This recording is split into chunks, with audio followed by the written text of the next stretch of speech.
တိုးတက်ဖို့အတွက်ဘဝခရီးကိုဖြောင်းဖြောင်းတန်တန်ရှောက်လှမ်းနိုင်ဖို့အတွက်ဆက်ဆံရတဲ့ရည်လူဆိုတာ society ထဲမှာနေတဲ့တတ္တဝါမျိုးဖြစ်တဲ့အတွက်ကြောင့်အပေါင်းနဲ့အသင်းနဲ့ဒီလိုနေတာကိုအဲ့လိုနေတဲ့အခါမှာအပေါင်းအသင်းဟာသိအရေးကြီးတယ်အပေါင်းအသင်းကြောင့်လည်းကောင်းသွားနိုင်တယ်အပေါင်းအသင်းကြောင့်လည်းထိခိုက်နိုင်တယ်ပေါ့မကောင်းတဲ့လူနဲ့ပေါင်းသည့်အတွက်ကြောင့်မကောင်းတဲ့ဟုတ်လား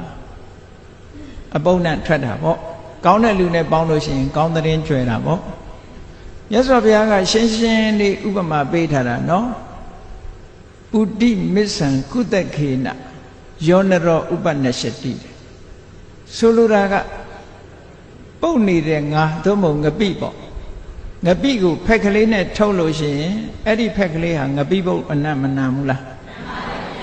အေးမကောင်းတဲ့လူနဲ့ပေါင်းလို့ရှိရင်အဲ့ဒီလိုကိုယ်လည်းအနံစိုးထွက်တာပဲလို့ပြောတာနော်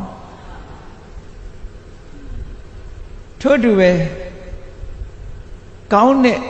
ဆိုပါစို့အဲ့ဒီဖက်ကလေးကိုပဲဖက်ကလေးစပယ်ပန်းလေးထုတ်လိုက်တဲ့ဖက်ကလေးဆိုရင်ဖက်ကလေးကငကောကအနတ်မရှိပြီမလို့စပယ်ပန်းထုတ်ထားတဲ့ဖက်ကလေးရောမမှွေးဘူးလားမှွေးပါဗျာအေးသူတော်ကောင်းနဲ့ပေါင်းလို့ရှိရင်အ ਨੇ ဆုံးရတဲ့အကျိုးကအဲ့ဒါလောက်လေးတော့ရတယ်ပေါ့ဒါလောကကြီးမှာထင်ရှားတဲ့အရာတစ်ခုပဲ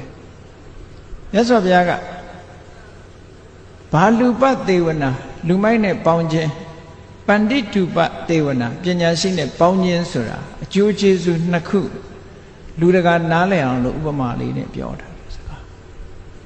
အဲ့ဒါကြောင့်မို့လို့ပေါင်းတဲ့ဆက်ဆံရေးဟာအရေးကြီးတယ်ဆိုတော့သူ့အကြောင်းကိုသိမှကိုယ့်အကြောင်းသူသိမှပေါင်းလို့ရတော့မှာပေါ့